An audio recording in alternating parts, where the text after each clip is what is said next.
পারস্যের মধ্যে একটা সাগর ছিল, সে তো সাগরটা কখনো শুকায় না।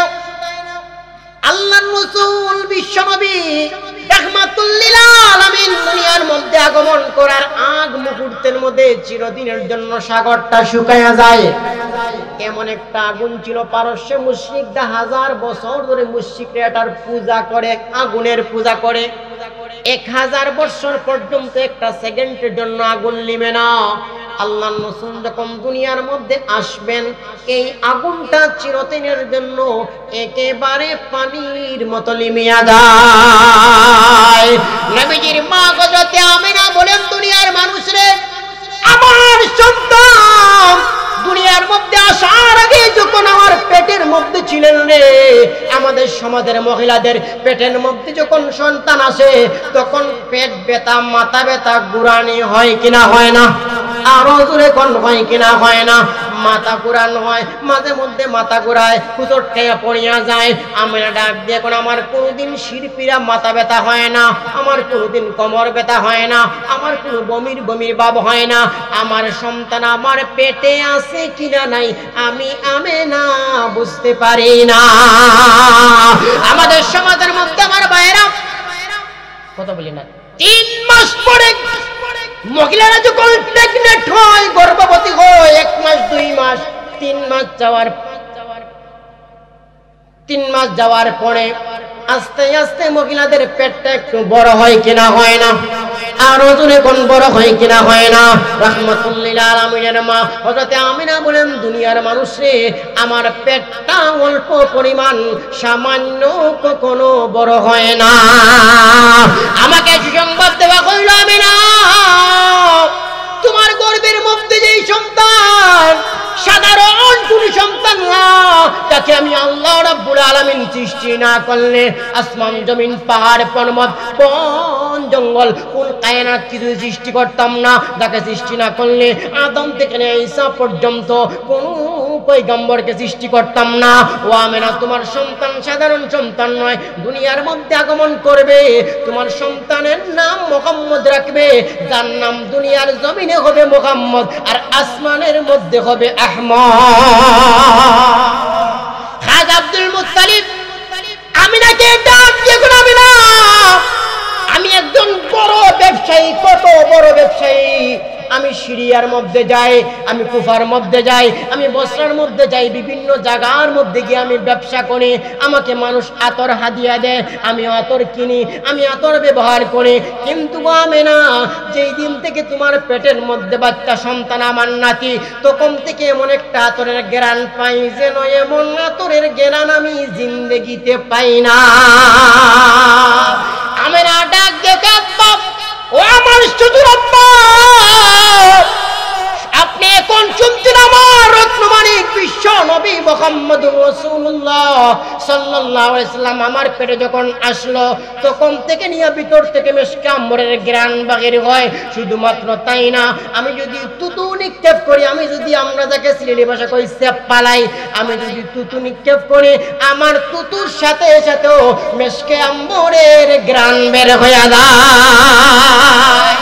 তখন আল্লাহর পয়গম্বর দুনিয়ার জমিনের মধ্যে আসেন নাই, তখনও নবী মার পেটের মধ্যে দুনিয়ার মধ্যে তখনও নবীজি আসেন নাই। এখন শুনেন কিভাবে নবী দুনিয়ার মধ্যে আগমন করলেন।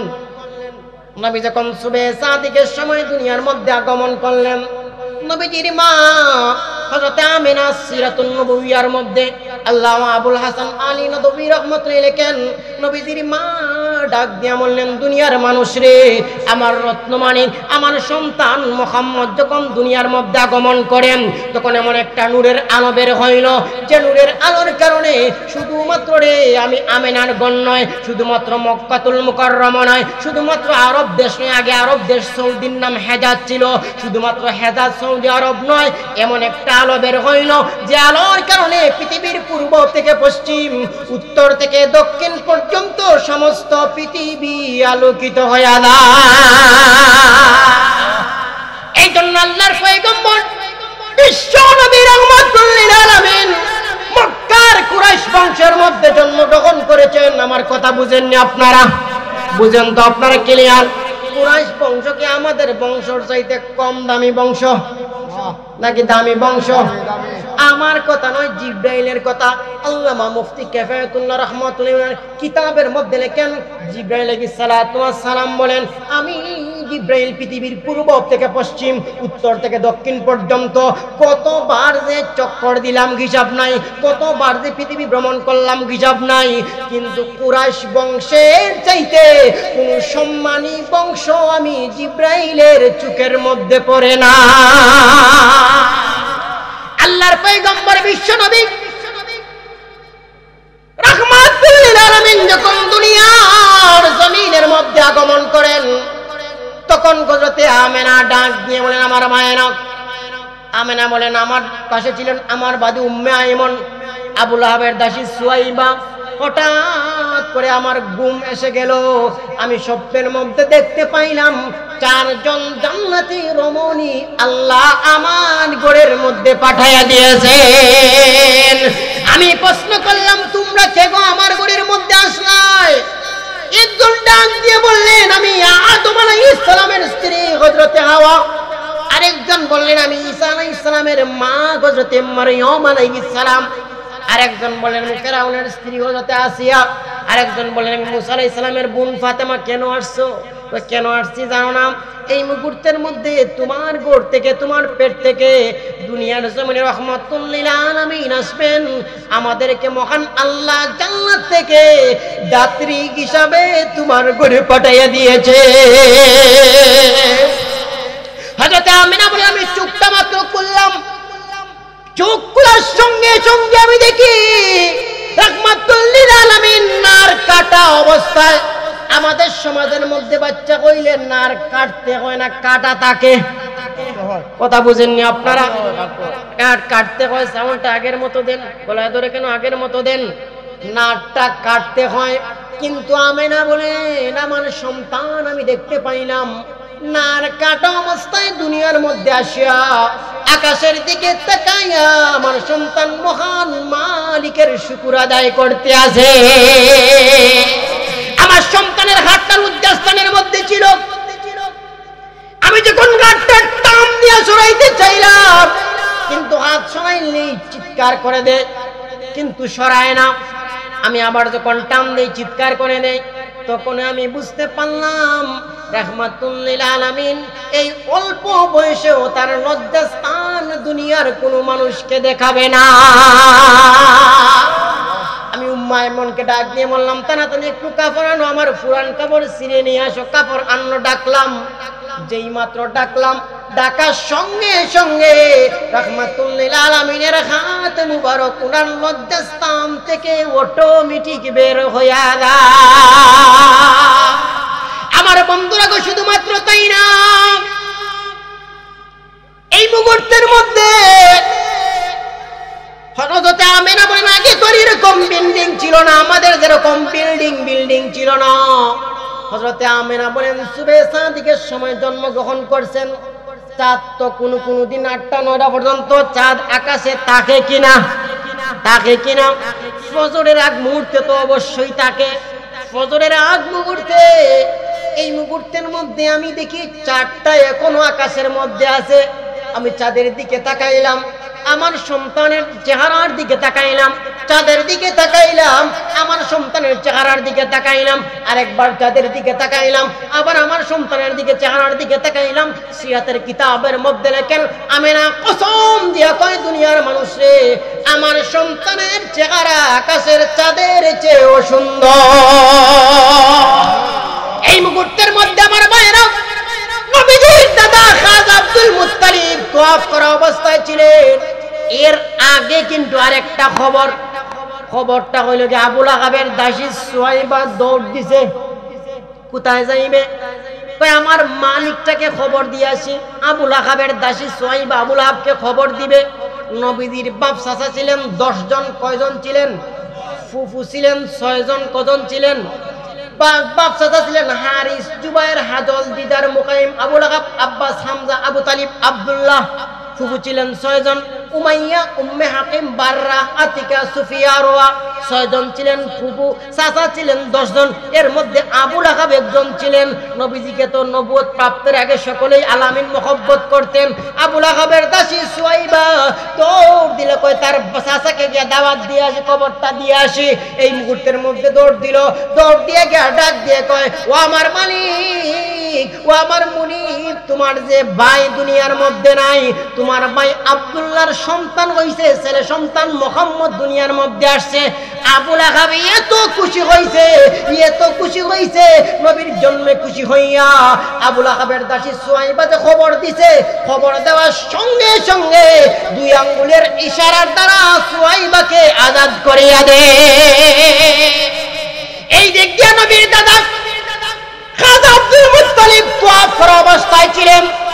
তিনি ছিলেন বাইতুল্লাহর খাদিম, বাইতুল্লাহর মুতাওয়াল্লি ছিলেন, বাইতুল্লাহর খাদিম ছিলেন। তিনি বাইতুল্লাহর মধ্যে তোয়াফরত অবস্থায় ছিলেন। হঠাৎ করে শুনতে পাইলেন বাইতুল্লাহর দেওয়াল থেকে আওয়াজ আসলো, ও আব্দুল মুত্তালিব, কত তো তোয়াফ করলে, আরো কত তোয়াফ করবে, আর তোয়াফ করিস না, চলে যা, বাড়ির মধ্যে চলে যা, গিয়া দেখ রাহমাতুল লিল আলামিনকে তোর নাতি বানায়া দুনিয়ার মধ্যে পাঠাইয়া দিলা। আব্দুল মুত্তালিব দৌড় দিলেন, দৌড় দিয়ে বাড়ির মধ্যে আসলেন। আস্তে আস্তে সূর্য উঠে গেছে, সাথে সাথে তার খবর পান নাই, সূর্য উঠে গেছে।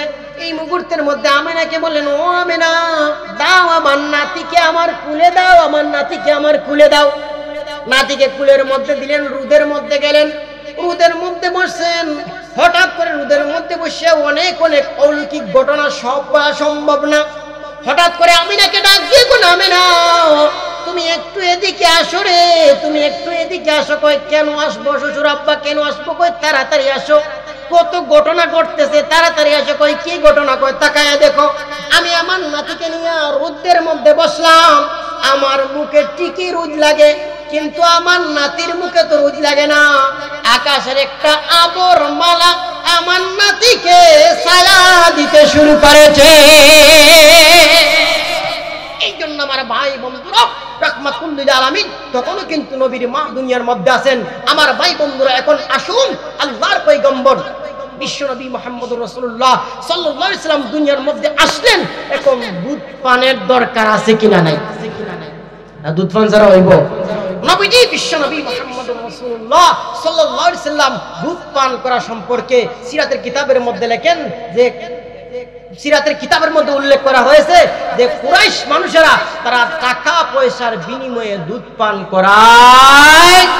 কানাত নিসাউ কুরাইশিন লা ইয়ারদানা আওলাদাহুন্না ফাআরদাতু আমিনাতু আইয়ামান কালাইলা সুম্মা আরদাতু সুয়াইবাতু জারিয়াতু আবি লাহাবিন সুম্মা কা হাযা শারফুল আওফারু ওয়াল হাজ্জুল আকবারু ফি আউওয়ালি সানাতিন মিন মাউলিদিহি লি হালিমাতা বিনতে আবি কাবশাত আস-সাদিয়া। জোরে কোন আল্লাহু আকবার। নবীজির দুধ প্রথমত নবীজির মা হযরত আমেনা কিছুদিন দুধ পান করান, এরপরে তো আছে কি আবু লাহাবের দাসী সুয়াইবা কিছুদিন দুধ পান করান, এরপরে লম্বা টাইম নবীজির দুধ মা হযরত হালিমাতুস সাদিয়া রাদিয়াল্লাহু তাআলা নবীজিকে দুধ পান। এখন শুনুন, দুধ পানের মধ্যে দুধ পানের একটা ইতিহাস, লম্বা ইতিহাস, সংক্ষিপ্তভাবে আমি বলবো। আমার ভাইরা, দুধ পান আরবের মধ্যে একটা প্রথা ছিল, তারা শহর থেকে বাচ্চাদেরকে গ্রামের মধ্যে পাঠিয়ে দিত, টাকার বিনিময়ে দুধ পান করাইতো, যাতে আমরা তো উল্টাটা, আমরা বাচ্চাদেরকে লেখাপড়া করাইতে শহরে আনি, আর তারা শহর থেকে গ্রামের মধ্যে দিত, ভাষাটাও শিখতো আর হৃষ্টপুষ্ট হইতো, সবকিছু হইতো। এখন আমার ভাইরা, নবীজির দুধ মা হযরত হালিমাতুস সাদিয়া রাদিয়াল্লাহু তাআলা বলেন, আমি আমার বান্ধবীদের সাথে মক্কার মধ্যে রওনা শুরু করলাম, দুধ পান করানেওয়ালা কিছু শিশুকে আনবো, দুধ পান করাইবো, কিছু হাদিয়া টাদিয়া পাইবো। আগে একটা তাদের কাছে সিস্টেমই ছিল। আমার বন্ধুরা, হালিমাতুস সাদিয়া বলেন, আমি আমার বান্ধবীদেরকে নিয়ে যেই মাত্র রওনা শুরু করলাম, কিন্তু আল্লাহ, আমার বান্ধবীদেরকে নিয়ে রওনা করছি, কিন্তু আমার বান্ধবীদের যে বাহনটা ছিল, বাহনটা আমার বান্ধবীরা যে উটনির উপর, উটের উপর, ঘোড়ার উপর সওয়ার হয়েছে, তা খুব সবল ছিল, তাড়াতাড়ি যাইতে পারে, কিন্তু আমি গরিব মানুষ, আমার উটনিটা একবারে দুর্বল ছিল, হাঁটতে পারে না, একটু জায়গা আবার টাস করে ফিরে যায়। আমি আর আমার স্বামী তুলি, উঠে একটু ঘাস টাস খাবাই, আর একটু দেই, আর একটু যাই, যাক এমনি তো হাঁটতে পারে না, দুর্বল। আরেক তো হইল স্তনের মধ্যে দুধ নাই। আগে তো মনে করেন এত বাজার এরকম ছিল না যে আমরা উজান বাটির মধ্যে গাড়ি ব্রেক দিব, এই জায়গায় নাস্তা করবো, এরকম তো না। আগের সিস্টেম ছিল উটনি নিয়ে যদি রওনা করতেন মাঝে মধ্যে উটনি কিরে দুধ পান করে নিত, খাওয়া হইতো। তো উটনির স্তনের মধ্যে দুধ নাই। হালিমাতুস সাদিয়া বলেন আমার বান্ধবীদের সাথে আমি রওনা করলাম, কিন্তু তাদের তো বাহন ছিল সবল, কিন্তু আমারটা তো ছিল, আমার কথাকে আপনারা বুঝেন, আমারটা তো ছিল একবারে, শুনেন রাহমাতুল আলামিনের ঘটনা যতক্ষণ পর্যন্ত ইনশাআল্লাহ যাইতে পারি। এখন আমারটা ছিল একদম দুর্বল। এখন আমি কি করব? অনেক কিছু যাওয়ার পর আমার সাথে সঙ্গীরা কয়, এই আলেমা তোর সাথে তাল মিলাইয়া চলা সম্ভব না। আপনারা যদি কোনো জায়গার মধ্যে যান, হাঁটতে হাঁটতে হাওড়ে দিয়ে যাইতেছেন, এখন একজন দেখা যায় হাঁটতে পারে না, এখন কিছুক্ষণ করবেন, বাবা রে বাবা তোমার সাথে যাইলে আমি আর সংসার সম্ভব না, যাও তুমি তোমার, আমি চলে যাই। এরকম মাঝে মধ্যে হয় কি না হয় না? আমি যদি তোমার সাথে যাই, দোকান বন্ধ করে ফেলাইছি, বাটে তুমি আটতেছো, তুমি বাদশা রাজা বাদশাল্লাহ খান ধীরে ধীরে আটতেছো। হালিমা তোর সাথে তাল মিলিয়ে চলা সম্ভব না, তোর সাথে যাইতে হইলে ভালো সন্তান পাওয়া সম্ভব না, তুই তো স্বামী নিয়ে আমরা যাই। হালিমাতুস সাদিয়া বলেন আমারে ফালায়া টালায়া তারা চলে গেল। 3 দিন আগে তারা মক্কায় পৌঁছিয়া গেছে। 3 দিন পরে আমরা যেই মাত্র পৌঁছিয়া দেখি ধনী ধনী লোকের কোনো ফুলা মাইয়া নাই, সব তারা গচ্চা ফেলাইছে, সব তারা নিয়ে নিছে। আমরা গিয়া দেখি, আমি আর আমার স্বামী গিয়া দেখি একটা মাত্র সন্তান, তাও বাবা দুনিয়ার মধ্যে নাই, জন্মের আগেই বাবা দুনিয়া থেকে বিদায় নিয়ে চলে গেছে। একটা মাত্র সন্তান, তাও এতিম, এই সন্তান ছাড়া কোনো সন্তান নাই। এই মুহূর্তের মধ্যে আমি আমার স্বামীর সাথে পরামর্শ করলাম, কি গো খালি হাতে আবার ফিরে যাই ভাই, তাই এতিম সন্তানটাকে সাথে নিয়ে যাই ভাই। আমার স্বামী বললেন খালি হাতে ফিরে যাওয়ার চাইতে এতিম সন্তানটা নিয়ে যাওয়াই ভালো। কথা বুঝছেন নি কিভাবে? খালি হাতে ফিরে যাওয়ার চাইতে, আপনারা যদি কোনো জায়গার মধ্যে যান কষ্ট করে যেহেতু আইলাম, বা কথার মধ্যে বেশ সময় আছে কিনা নাই, খালি হাতে ফিরে যাওয়ার চাইতে এতিম সন্তানটাকে সাথে নিয়ে যাওয়াই ভালো। আমার ভাই বন্ধুরা, হযরত আমিনার কাছ থেকে হস্তান্তর করিয়া যেই মাত্র তাবুর মধ্যে আনলেন, এখন পর্যন্ত রওনা শুরু করেন নাই। আপনাদেরকে আমি প্রশ্ন করি, আপনারা বুঝে থাকলে বলুন তো, হালিমাতুস সাদিয়ার উটনিটা সবল ছিল না দুর্বল ছিল? আর একটু জোরে। স্তনের মধ্যে দুধ খুব বেশি ছিল, 5-7 লিটার না, একবারই ছিল না। প্রিয় হাজিরিনে কেরাম, শুধুমাত্র তাই না, খুতবাতে হাকিমুল ইসলামের মধ্যে আল্লামা মুফতি কারি তৈয়ব সাহেব রাহমাতুল্লাহ আলাইহি উল্লেখ করেছেন, হালিমাতুস সাদিয়া রাদিয়াল্লাহু তাআলা আনহা যখন বিশ্ব নবী রাহমাতুল লিল আলামিনকে হস্তান্তর করে তাবুর মধ্যে আনলেন, এখন পর্যন্ত রওনা শুরু করেন নাই। রওনা করবেন, এখনো রওনা শুরু করেন নাই। হালিমাতুস সাদিয়া রাদিয়াল্লাহু তাআলা বলেন, ও দুনিয়ার মানুষেরা, আমি তাবুর মধ্যে ছিলাম রে, আমার স্বামী ছিলেন তাবুর বাইরে, উপরে একটু যত্ন করতেছেন। এত লম্বা রাস্তা রওনা করবে, একটু যত্ন করি। আমরা তো লম্বা টাইপের মধ্যে গেলে গাড়ির ধোয়া টোয়া মুছে রাখি কিনা, উঠরে যত্ন করতেছেন। আমি তাবুর মধ্যে আসলাম, আমার স্বামী হঠাৎ করে ডাক দিলেন, ও হালিমা একটু তা বাইরে হো, তাবু থেকে একটু বের হয়ে আদা। আমি বললাম পারবো না, আমার মানিককে দুধ পান করাচ্ছি, এখন বের হওয়া সম্ভব না, বলো তাড়াতাড়ি কি হয়েছে? কয় না বের হইতে হবে, বের না হইলে হবে না। কই কি হয়েছে? আমার স্বামী যখন কয়েকবার ডাক দিলেন, আমি বাধ্য হইয়াও আমি তাবুর বাহিরে বের হইলাম। আমার স্বামী ডাক দিয়ে কোন আলেমারে তাকা উটনির স্তনের দিকে তাকা। আমাদের উটনির স্তনের মধ্যে তো দুধ ছিল না, ওই রাহমাতুল লিল আলামিনের খাতিরে মহান আল্লাহ উটনির স্তনকে দুধে পরিপূর্ণ করে দিয়েছে। আরো জোরে কন্যা সুবহানাল্লাহ। হালিমাতুস সাদিয়া রাদিয়াল্লাহু তাআলা বলেন, দুনিয়ার মানুষেরা রে, ওই রত্নমাণিককে নিয়ে আমরা যেই মাত্র রওনা শুরু করলাম, আপনাদের মনে আছে তো উটনি সবল ছিল না দুর্বল ছিল? আসার সময় দুর্বল ছিল, হাঁটতে পারে না, চলতে পারে না, ঘুরতে পারে না, কিছুই করতে পারে না। কিন্তু যেই মাত্র রাহমাতুল লিল আলামিনকে উটের মধ্যে বসাইয়া রওনা শুরু করলাম বাড়ির যাওয়ার জন্য, আমার মহান রব্বুল আলামিন উটনিকে এত তেজি, এত দ্রুতগামী বানায় দিলেন। আমরা আমাদের সাথী সঙ্গীদেরকে অতিক্রম করিয়া আমরা আমাদের বাড়ির মধ্যে 3 দিন পূর্বে পৌঁছিয়া এই রাব্বুল আলামিন কারিশমা দেখায় দিয়েছেন, বরকত দেখায় দিয়েছেন। বিশ্বনবী রাহমাতুল লিল আলামিনের, আমাদের বিশ্বনবী আমাদের জন্য সারা জিন্দেগি কেমন দেখেছেন আমার ভাইরা। এই রাহমাতুল লিল আলামিনের কারণে আল্লাহ আসমান জমিন পাহাড় পর্বত বন জঙ্গল কুল কায়নাত সৃষ্টি করেছেন। আমার ভাই বন্ধুরা, সেই বিশ্বনবীকে নিয়ে কাফির বিমান কটূক্তি করে আমার ভাই বন্ধুরা আজ বর্তমান বাংলাদেশের মধ্যে দেখছেন কাফির বিধর্মী। আমরা যাদের মন্দির পাহারা দেই তারাই আমাদের মুসলমান মসজিদ ভাঙে, আমাদের মুসলমানদেরকে হত্যা করছে কিনা করে নাই? আমার ভাই বন্ধুরা, তাদের সাহস কত? সেই বিশ্বনবী রাহমাতুল লিল আলামিন, আমরা বিশ্বনবীর জন্য কি করতেছি? নাস্তিক বেঈমান বারবার বিশ্বনবীর চরিত্র অপরাধ দিচ্ছে, বারবার কোরআনকে কটূক্তি করতেছে। সেই বিশ্বনবী রাহমাতুল লিল আলামিন সারা জিন্দেগি ভর আমাদের জন্য আল্লাহুম্মা উম্মতি আল্লাহুম্মা উম্মতি বলে কাঁদতে গেছেন, রোজার মধ্যে শুয়েছে আমাদের জন্য আল্লাহুম্মা উম্মতি বলে কাঁদতে আছেন। হাসরের ময়দানের মধ্যে সেই বিশ্বনবী আমাদের জন্য আল্লাহুম্মা উম্মতি বলে কাঁদবেন। সেই বিশ্বনবীর জন্য আমরা কি করতেছি? নাস্তিক বেঈমান বারবার বিশ্বনবীর চরিত্র উপর আঘাত দিচ্ছে, বারবার ইসলামের উপর আঘাত দিচ্ছে, বারবার কোরআনের উপর আঘাত দিচ্ছে।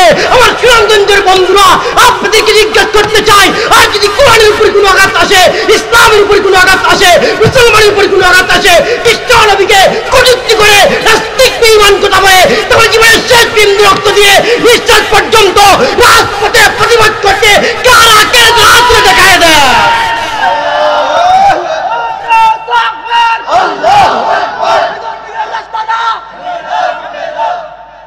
এই বাংলার জমিন ওলিয়া ওলিয়ার জমিন, এই বাংলার জমিন পীর মাশায়েখের জমিন, বাংলার জমিন গৌস কুতুবের জমিন, বাংলার জমিন শাইখুল হাদিসের জমিন, বাংলার জমিন আমিনের জমিন, বাংলার জমিন কাসিমের জমিন, বাংলার জমিন আবিদ চৌধুরীর জমিন, বাংলার জমিন গাজীনগরের কাদিয়ার জমিন। বাংলার জমিনের মধ্যে যত নাস্তিকবাদী শক্তি, যত কুফরি শক্তি, যত ইস্কন শক্তি, যত কালো শক্তি মাথা উঁচু করবে, বাংলার লক্ষ কোটি যুবক ইমানদার এই মানে শক্তির মাধ্যমে প্রতিহত করবে। যেরকম দেখছে না আমার ভাই বন্ধুরা, এই জন্য আসুন আল্লাহর পয়গম্বর বিশ্বনবী রাহমাতুল লিল আলামিন দুধ পান হালিমাতুস সাদিয়া রাদিয়াল্লাহু তাআলা বলেন, আমরা রত্নমাণিক্যকে নিয়ে বাড়ির মধ্যে পৌঁছিয়া গেলাম। বাড়ির মধ্যে গিয়া যেই মাত্র পৌঁছিলাম, পৌঁছার পর খুব দুর্ভিক্ষণ ছিল। যাবার সময় দেখছি ছাগল ঘাস খাইতে পায় না, উট ঘাস খাইতে পায় না, স্তনের মধ্যে কোনো দুধ নাই। আমরা যেই মাত্র রত্নমাণিক্যকে নিয়ে পৌঁছিলাম, এখন দেখা যায় একই ঘাটের মধ্যে, একই মাঠের মধ্যে সবার উট থাকে, সবার ছাগল থাকে। অন্যান্য মানুষের ছাগলের মধ্যে স্তন একবারে দুধ নাই, কিন্তু আমি হালিমাতুস সাদিয়ার ছাগলগুলি সন্ধ্যাবেলা একবারে মোটা মোটা উলুন বালে বাড়ির মধ্যে ফিরে যায়। আরো জোরে পাড়া প্রতিবেশীরা বলে, হালিমাতুস সাদিয়ার ছাগল কোন জায়গায় খায়? ওই জায়গার মধ্যে না খাবার। রাখালদা পড়ছে বিপদ, রে হায়, বুঝাইতে পারে না যেটাতে বরকত, এটাতে গাছের কোনো কিচ্ছু না। এখন দেখা যায় যে এই জায়গার মধ্যে হালিমাতুস সাদিয়ার বকরিগুলি খায়, রাখালদা অন্যান্য রাখাল নিয়ে না এটার পিছিয়ে পিছিয়ে পিছিয়ে খাবায়। এখন দেখা যায় সন্ধ্যাবেলা দেখা যায় হালিমাতুস সাদিয়ার উপরে টিকি স্তনের মধ্যে দুধ আছে ছাগলের, কিন্তু তাদেরটা নাই। এরপরে আবার গর্জন দেখে, তোরা মনে খাওয়াইতে পারছত না। আসলে এটা বুঝে না, এটা বিশ্বনবী মুহাম্মদুর রাসূলুল্লাহ সাল্লাল্লাহু আলাইহি ওয়াসাল্লামের খাতিরে, সাল্লাল্লাহু আলাইহি ওয়াসাল্লামের বরকত আল্লাহ প্রকাশ করে দিয়েছেন। এই জন্য আসুন, শুধুমাত্র তাই না, এই দিক দিয়ে গেলে লম্বা চূড়া আলোচনা। ওই হালিমাতুস সাদিয়া রাদিয়াল্লাহু তাআলার কাছে তাকা অবস্থায় নবীজির সিনা চাক হয়েছে।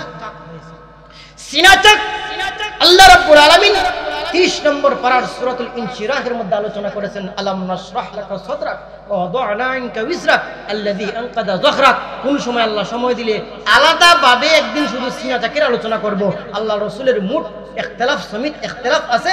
আল্লাহ রাসূলের মুঠ 4 বার সিনা চাক করা হয়েছিল। কয়বার? 4 বার সিনা চাক করা হয়েছিল। অন্য সময় বলবো, এইদিকে গেলে এইদিকে আলোচনা শেষ হয়ে যাইবে, সামনে চলতে পারবো না। এই জন্য আসুন, নবীর সিনা চাক হয়েছে। এই জন্য নবীর দুধ ভাই ছিলেন আব্দুল্লাহ। আব্দুল্লাহ একদিন গিয়ে দেখতেছেন আল্লাহ রাসূলের যাক, এদিকে আর যাবো না। শেষ পর্যন্ত এই সমস্ত ঘটনার পর সিনা চাকের ঘটনা ঘটলো। এরপরে আমার ভাইরা আল্লাহ রাসূলকে ফিরিয়ে দিতে গেলেন। আমিনা বললেন, কি গো তুমি ফিরিয়ে দিয়ে দিবে, ও তো আগ্রহের সাথে নিলা। এরপরে পুরো ঘটনা বললেন। শেষ পর্যায়ে আল্লাহর পয়গম্বর বিশ্বনবী মুহাম্মদুর রাসূলুল্লাহ সাল্লাল্লাহু আলাইহি ওয়াসাল্লামের যখন বয়স হলো 6 বছর। কয় বছর হইল? 6 বছর হইল। 6 বছর বয়সে নবীজির মা হযরতে আমিনা ও দুনিয়া থেকে বিদায় নিয়ে চলে গেলেন। নবীজির মা হযরতে আমিনা ওনার বনি নজ্জার ভাইদের সাথে, ইখওয়ানাহা মিন বনি নজ্জারিন ফিল মদিনা, মদিনার মধ্যে ওনার বনি নজ্জার ভাইদের সাথে সাক্ষাতের জন্য গেলেন। যখন ফিরে আসলেন আবওয়া নামক স্থানে, আবওয়ার ব্যাখ্যার মধ্যে রাফাতুল আরবের মধ্যে শেখুল আদব আল্লামা এজাজ আলী লেখেন, আল কারিয়াতুল্লাতী বাইনা মক্কা ওয়াল মদিনা, মক্কা এবং মদিনার মধ্যবর্তী একটা গ্রামের নাম ছিল, জায়গার নাম ছিল আবওয়া। ওই আবওয়া নামক জায়গার মধ্যে যেই মাত্র আসলেন তখন নবীর মা দুনিয়া থেকে বিদায় নিয়ে চলে গেলেন। নবীজির যে বিদায় নেওয়ার পর উম্মে আয়মনকে নবীজিকে আনলেন। এই জন্য আমার ভাইরা, প্রথমে নবী দুনিয়াতে আসার আগেই বাবা দুনিয়া থেকে বিদায় নিয়ে চলে গেছেন। 6 বছর বয়সে নবীর মা দুনিয়া থেকে বিদায় নিয়ে চলে গেছেন। যখন নবীর মা দুনিয়া থেকে বিদায় নিয়ে চলে গেলেন তখন 6 বছর বয়সে দায়িত্ব গ্রহণ করলেন নবীজির দাদা খাজা আব্দুল মুত্তালিব। নবীজির দাদার নামটা কি ছিল? Abdul Muttalib. এটা মেইন নাম ছিল না। নবীজির দাদা খাজা আব্দুল মুত্তালিবের মেইন নাম কি ছিল, কি কেউ বলতে পারবেন? নবীজির দাদা খাজা আব্দুল মুত্তালিবের মেইন নাম ছিল শাইবাতুল হাম। শাইবাতুল হামটা নবীজির দাদা খাজা আব্দুল মুত্তালিবের মেইন নাম ছিল শাইবাতুল হাম। খাজা আব্দুল মুত্তালিব যখন গ্রহণ করলেন, খাজা আব্দুল মুত্তালিব গ্রহণ করলেন 6 বছর বয়সে। নবীজির দাদা খাজা আব্দুল মুত্তালিব দায়িত্ব গ্রহণ করার পর এই মুহূর্তের মধ্যে অনেক অনেক ঘটনা, 2 বছর 10 মাস 10 দিন দায়িত্বে ছিলেন। এই 2 বছরের ভিতরে অনেক অনেক অনেক অনেক ঘটনা ঘটছে, তা বলে শেষ করা যাবে না। ছোট্ট একটা ঘটনা বলি। একদিন হঠাৎ করিয়া মক্কার মধ্যে খুব দুর্ভিক্ষণ দেখা দিছে, ছাগল খাইতে পায় না, উট খাইতে পায় না, বৃষ্টি হই না অনেক দিন ধরে খুব দুর্ভিক্ষণ দেখা দিছে। এই মুহূর্তের মধ্যে মানুষ এটা নিয়ে দোয়া করে, এটা নিয়ে দোয়া করে, যে যেটা পারে এটা নিয়ে করতেছে, উসিলা নিয়ে কাবার মধ্যে গিয়া দোয়া করে, কিন্তু দেখা যায় বৃষ্টি তো আর হয় না, বৃষ্টি তো আর হয় না, বৃষ্টি আর হয় না। হঠাৎ করে একজন তাওরাতের একজন পণ্ডিত মহিলা ছিল, বৃদ্ধা মহিলা মনে মনে কয়, তারা তো নবীর আলামতগুলি জানে সবকিছু, কয় রে যেই রত্নমানিক তোমাদের কাছে আছে ওই রত্নমানিকের খাতিরে যদি দোয়া করো তাহলে বৃষ্টি আল্লাহ সাথে সাথে না দিয়া পারবে। আর জুড়ে আমার ভাই বন্ধুরা, শুধুমাত্র তাই না, সবাই দোয়া করে মাঠের মধ্যে বের হয়ে, আল্লাহ বৃষ্টি দাও, আল্লাহ বৃষ্টি দাও, আল্লাহ বৃষ্টি দাও, খুব দুর্ভিক্ষ। একদিন দোয়া করে, 2 দিন করে, বারবার করে বৃষ্টি তো আর হয় না, বৃষ্টি তো আর হয় না। হঠাৎ করে বৃদ্ধা মহিলা গর্জন দিয়ে বলল, ও কুরাইশের লোকেরা, মক্কার লোকেরা, এই বাচ্চাকে তোমরা চোখের মধ্যে পড়ে না? এই রত্নমানিককে যদি তোমরা চিনো না, আমি বৃদ্ধা মহিলায় চিনি এই রত্নমানিক কি। আব্দুল মুত্তালিবকে ডাক দিয়ে, আব্দুল মুত্তালিব, তোমার নাতি তো সাধারণ কোনো মানুষ না, তোমার নাতির উসিলায় দোয়া করো, তাড়াতাড়ি বৃষ্টি হইবে। আব্দুল মুত্তালিব মনে মনে কোন, আমার নাতি তো সাধারণ মানুষ না, আমিও তো জানি, এতদিন ধরে কেন করি না। খাজা আব্দুল মুত্তালিব নবীজিকে কুলে নিয়া নবীর উসিলায় দোয়া করলেন। দোয়া করতে দেরি হয়, মহান মালিক বৃষ্টি দিতে দেরি হয় না। পয়গম্বর বিশ্বনবী রাহমাতুল লিল আলামিন 6 বছর থেকে 8 বছর 2 মাস 10 দিন পর্যন্ত দাদার কাছে ছিলেন। দাদার কাছে থাকার পর নবীর বয়স যখন হলো 8 বছর 2 মাস 10 দিন, অর্থাৎ 2 বছর 10 মাস 10 দিন দাদার কাছে থাকার পরে দাদাও দুনিয়া থেকে বিদায় নিয়েছিল। বাবা আগেই নাই, মা 6 বছরের বয়সে নাই, 8 বছর 2 মাস 10 দিনে দাদাও দুনিয়া থেকে বিদায় নিয়ে চলে গেছে। এরপরে কে দায়িত্ব গ্রহণ করবে? সুম্মা কাফালাহু আব্দুল মুত্তালিবিন বাদা সুম্মা কাফালাহু আবি তালিবিন বাদামা কাফালাহু আব্দুল মুত্তালিব। আব্দুল মুত্তালিবের দায়িত্ব গ্রহণের পর যখন মারা গেলেন, এরপরে কেফালতের দায়িত্ব গ্রহণ করলেন নবীর চাচা আবু তালিব। আমার ভাই কেফালত বুঝেননি, কফিল বুঝেন তো যারা সৌদি আরব যান। কফিল, আমার কফিল বড় বালা। কফিল মানে কি? অভিভাবক, যে যার আন্ডারে দায়িত্বে আপনি আছেন। এই জন্য কেফালতি অভিভাবকত্বর দায়িত্ব গ্রহণ করলেন চাচা। এই যে চাচা 8 বছর 2 মাস 10 দিনে চাচা আবু তালিব দায়িত্ব গ্রহণ করলেন। একবারে তার ইন্তেকাল, আবু তালিবের ইন্তেকাল পর্যন্ত ওই যে দায়িত্ব গ্রহণ করলেন। এরপরে বিয়া শাদী থেকে শুরু করিয়া ইসলাম প্রচারের সহযোগিতা সব কিছু, শুধুমাত্র ঈমান আনেননি, একবারে সব কাজের মধ্যে আবু তালিব নবীর সাথে ছিলেন। নবীকে ছেড়ে কখনো আবু তালিব যান। এই জন্য শুধুমাত্র ঈমান টানেন নাই, ঈমান আনার সময় ইন্নাকা লা তাহদি মান আহবাবতা ওয়ালাকিন্নাল্লাহ ইয়াহদি মান ইয়াশা ওয়া হুয়া আ'লামু বিল মুহতাদিন। ওই আয়াতের ব্যাখ্যায় তাফসীর কারকগণ লেখেন, এটা শানে নজরুলের মধ্যে লেখেন যে আবু তালিব ইন্তেকালের সময় নবী কইছেন, চাচা তুমি শুধু ঈমান টানো, শুধু লা ইলাহা ইল্লাল্লাহু মুহাম্মাদুর রাসূলুল্লাহটা পড়ো, বাকি দায়িত্ব আমার কাছে। তখন মনে মনে একবার নাকি চাইছিল পড়তে, তাদের সাঙ্গ পঙ্গায় কই, কিরে সারা জীবন চললে বাপ দাদা ধর্ম নিয়া, আর মরার সময় বাতি বাতিজার ধর্ম নিয়া ডাক দিয়ে কয় বাতিজারে আমি জাহান্নামে যাইতে রাজি কিন্তু আমি তোমার ধর্ম গ্রহণ করতে রাজি না। আরো জোরে। এই মুহূর্তের মধ্যে চাচা যে 8 বছর 2 মাস 10 দিনে দায়িত্ব গ্রহণ করলেন, এরপর থেকে নিয়ে বড় করলেন, লালন পালন করলেন, বিয়া শাদী করাইলেন, কত কিছু করলেন, নবদ প্রাপ্ত হইলেন, দাওয়াত দিতেন, মানুষ গালিগালাজ করতো, বিচার দিত আবু তালিব তোমার বাতিজা এই করে সেই করে, আবু তালিব সহযোগিতা করছেন। এমনকি শিয়াবে আবু তালিব নামে একটা গাঠির মধ্যে 3 বছর ছিলেন। সালাতা শ্রেণী শব্দ উল্লেখ করেছেন, সাল্লাল্লাহু আলা সাইফাতিল আরদা ফাকালা কুল্লা ইসমিল্লাহি ওয়া বাকিয়া ফিহা যুলমু। শিয়াবে আবু তালিব নামে একটা জেল, এটা পরে সময় থাকলে পরবর্তীতে এটা বলবো। এর মধ্যে আবু তালিব 3 বছর নবীর সাথে ছিলেন। আমার ভাই বন্ধুরা, আবু তালিব যখন দায়িত্ব গ্রহণ করলেন, দায়িত্ব গ্রহণ করার পর উনি খুব মহব্বত করতেন। এখন তো তিনি ছিলেন ব্যবসায়ী মানুষ, আব্দুল মুত্তালিবও ব্যবসায়ী ছিলেন, ওনার সন্তান আবু তালিব ব্যবসায়ী ছিলেন। এখন তিনি সিরিয়ার মধ্যে ব্যবসা করবেন, ব্যবসার ডেট সামনে, এখন মুহূর্তের মধ্যে সিরিয়ার মধ্যে যাইবেন। তিনি চাইতেছেন যে বাতিজা যেন না জানে। আপনারা যদি ডাকাত কোনো কাজের জন্য যান, আপনার যদি আদরে একটা সন্তান থাকে, ও যদি আব্বা আমি তোমার সাথে যাই, কারণ আপনি মনে মনে বুঝবেন যদি আমার ছেলে জানে আমি টাকা যাইমু বা তার নানার বাড়ি যাইতেছি, আপনি মনে করেন তার নানার বাড়ি যাইবেন একটা দরকারে, এই নানার বাড়ি থেকে আবার টাউনে যাইবেন, আবার অমুক জায়গায় যাইবেন, আপনি কি সাথে বাচ্চারে নিবেন? বলবেন আমি বহুত ঝামেলা যাইমু, আমি ব্যাংকে যাইমু, আমি কোর্টের মধ্যে যাইমু। এই জন্য আমার ভাই আবু তালিব চাইতেছেন আমি ব্যবসার ঝামেলা যাইমু, বাতিজারে নিয়ে আমি কি করবো। এই জন্য তিনি চাইছেন লুকাইয়া সাফাইয়া, যাতে না বললে আরেকজনের দায়িত্ব দিয়া ব্যবসার উদ্দেশ্যে চলে যাইবেন। এই জন্য তিনি শুনাইতেছেন না। শুনাইলে মনে করেন ঠিক, যদি মনে করেন একজনের বাচ্চারা নিয়ে এই জায়গার মধ্যে দাঁড় করাইবো, বাচ্চা সামলাইবে না ব্যবসা সামলাইবে। এই জন্য তিনি না জানাইয়া তিনি চুপে চুপে চুপে চুপে তিনি উট নিয়ে যখন রওনা শুরু করছেন আমার ভাইরা। আর আগের একটা জিনিস দেখেন, আগের ব্যবসার সিস্টেম ছিল, এখন তো বা আমাদের সুনামগঞ্জের মধ্যে বাজার, ওই বাজার ওই বাজার, কিন্তু আগের ব্যবসার সিস্টেম সুনামগঞ্জ থেকে মাল কিনবেন, উট বুঝাই করবেন, শেরফুন নিয়ে বিক্রি করবেন, শেরফুন নিয়ে বিক্রি করবেন, এরপরে সস্তাগঞ্জে বিক্রি করবেন, এরপরে আবার বুঝাই করবেন যেটা সস্তা এই জায়গায় দাম, এটা বিক্রি করবেন, এরকম সিস্টেম ছিল।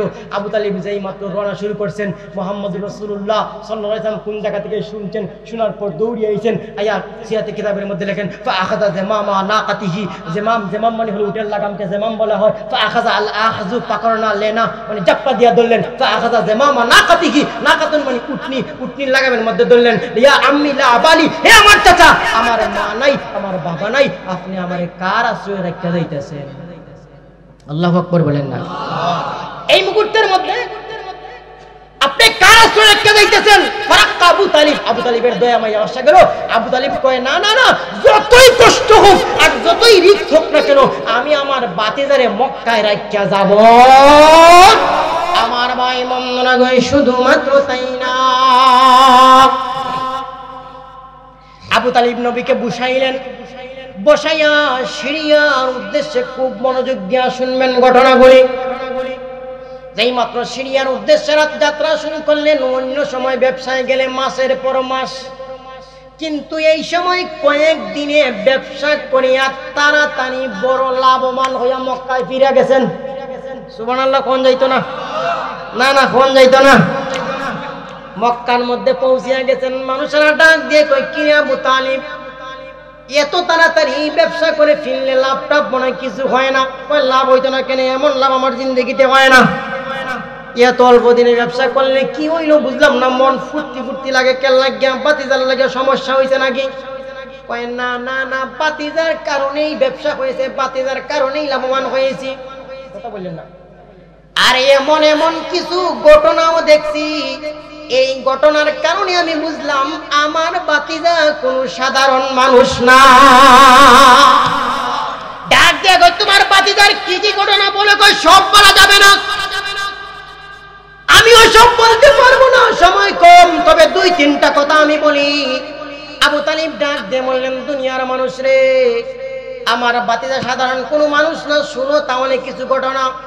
আমার বাতিজা মুহাম্মদুর রাসূলুল্লাহ, তখন তো রাসূলুল্লাহ না, আমার বাতিজা মুহাম্মদুর রাসূলুল্লাহকে যেই মাত্র রওনা শুরু করলাম উটের উপর বসাইয়া, আমাদের সাথে কোনো সাথী ছিল না, আমাদের সাথে কোনো সাথী ছিল না। আমার টাটা ফরা, আমাদের সিলেটি ভাষায় বলি টাটা ফরা রোদ, খুব বেশি রোদ ছিল, আমাদের সাথে কোনো সাথী ছিল না, সাথা ছিল না। আমরা উটের মধ্যে রওনা শুরু করলাম, কিন্তু আমি দেখতে পাইলাম রে দুনিয়ার মানুষেরা, এক টুকরা আবর মেঘমালা এসে আমার বাতিজাকে ছায়া দিতে শুরু করেছে। শুধুমাত্র তাই নয় দুনিয়ার মানুষেরা, আমি দেখতে পাইলাম রে আমার উট যখন সিরিয়ার রাস্তা দিয়ে চলে, সিরিয়ার রাস্তা মধ্যে ডানে বামে সামনে পিছনে যেই সমস্ত গাছ বৃক্ষ আছে আমি দেখতে পাইলাম সবগুলি গাছ বৃক্ষ আমার ভাতিজা মুহাম্মদকে আসসালাতু ওয়াসসালামু আলাইকা ইয়া রাসূলুল্লাহ বলে মাথা নত করে সালাম জানায়া দে। শুধুমাত্র তাই না, আমি সিরিয়ার মধ্যে যখন পৌঁছে গেলাম, সিরিয়া পৌঁছার পর আমি ভাতিজা একটা গাছের নিচে দাঁড় করাইলাম। গাছের নিচে দাঁড় করে কইলাম ভাতিজা এনে দাঁড়াও, আমি না আসা পর্যন্ত লড়বাই না। সিলেট যদি বাচ্চারা নিয়ে যান, মোটামুটি বড় বাচ্চা ওরা এনে দাঁড়া করিমুল্লাহ মার্কেটের সামনে দাঁড় করাইলেন। আপনার জামে মসজিদ মার্কেটেও দরকার, হাসান মার্কেটেও দরকার, জিন্দাবাজারও দরকার। যদি বিভিন্ন জায়গায় নিয়ে যান বেড়াছেরা, একটা দোকানের মধ্যে পরিচিত দোকানে বয়ান জিম মেরে নেবো, আমি না অপরন্ত লড়িস না, ওই কিনা মানে এরকম। আবু তালিব বলেন ভাতিজা ওই গাছের নিচে দাঁড়াও, ছায়ার নিচে দাঁড়াও, আমি না আসা পর্যন্ত লড়বাই না। নবীজি বিশ্ব নবী দাঁড়ায় গেছেন। কিছুক্ষণ পর আবু তালিব আসলেন। কিছুক্ষণ পর যখন আবু তালিব আসলেন, এসে দেখেন দূর থেকে একটা বৃদ্ধ লোক ভাতিজার দিকে তাকায় রইছে, চোখটা বড় বড় করে তাকায় রয়েছে ভাতিজার দিকে। দূর থেকে ফলো করতেছেন, কেন এরকম করে, কেন এরকম করে, কেন এরকম করে বুঝতে পারলাম না। ওই লোকের কাছে আসলেন, তবুও চোখের ফাত্তি মারে না। কাছে এসে বললেন, যেই মাত্র বললেন একটু টার পাইল, তখন ডাক দেখো আবু তালিব। আবু তালিব বললেন আমি যে আবু তালিব, তুমি জানলাই কিবা? কই আরো ব্যবসার উদ্দেশ্যে তোমার বাবার সাথে আসছো না? কই আসছি। কই তুমি যে আবু তালিব আমি ভালো করেই জানি, আগে বলো তোমার সাথে যে এই বাচ্চাটা দেখা যায়, সুন্দর একটা বালক দেখা যায়, বালকটা কে? আবু তালিব ডাক দিয়ে বলেন বালক হলো আব্দুল্লাহর ছেলে মুহাম্মদ। বলতে হয় না, শুধু বলছেন আব্দুল্লাহর ছেলে ডাক দিয়ে ভাই আর বলতে হবে না, আর বলার কোনো প্রয়োজন নাই। বুঝতে পারছে আব্দুল্লাহর ছেলে মুহাম্মদ, আমেনার ছেলে মুহাম্মদ, আবু তালিবের ভাতিজা মুহাম্মদ, আব্দুল মুত্তালিবের নাতি মুহাম্মদ, কুরাইশ বংশের মধ্যে বনি হাশিম গোত্রে মক্কায় জন্মগ্রহণ করেছে। কই তুমি জানলাই কি ভাই? এতগুলি জানলাই কি ভাই? কই আমি কিভাবে জানবো জানো না, আমি তাওরাতের একজন বড় পণ্ডিত, তাওরাতের একজন বহুত বড় আলিম, তাওরাতের আমি একজন বহুত বড় পণ্ডিত। তাওরাতের মধ্যে আখিরি জামানার পয়গম্বর বিশ্ব নবী রাহমাতুল আলামিনের যেই সমস্ত গুণাবলী উল্লেখ করা হয়েছে, সবগুলি গুণাবলী তোমার ভাতিজার মধ্যে উল্লেখ করা হয়েছে। তাওরাতের মধ্যে আমি যখন সর্বপ্রথম তোমার ভাতিজাকে দেখলাম, আমার এই চক্ষু দ্বারা, দুনিয়ার চক্ষু দ্বারা, শরীরের চক্ষু দ্বারা তোমার ভাতিজাকে দেখলাম, অন্তরের চক্ষু দ্বারা আমি তাওরাতের পৃষ্ঠা উল্টাইতে শুরু করলাম। আপনাদের দুইটা চক্ষু, একটা দিয়ে আমার দিকে তাকাইছেন, আরেকটা দিয়া মনে মনে আপনার ঘর বাড়ির খেয়াল আসে কিনা আসে না? আরো জোরে কোন আসে কিনা আসে না? ঘর বাড়ির খেয়াল আসে। আমি আমার অন্তরের চক্ষুর দ্বারা তাওরাতের পৃষ্ঠা উল্টাইতে শুরু করলাম। তাওরাতের মধ্যে আখিরি জামানার পয়গম্বর বিশ্বনবীর চুল কেমন হবে যা উল্লেখ করা হয়েছে তোমার ভাতিজার মধ্যে বিদ্যমান রয়েছে। চুল কেমন হবে তোমার ভাতিজার তাই রয়েছে। নাক কেমন হবে তোমার ভাতিজার মধ্যে বিদ্যমান।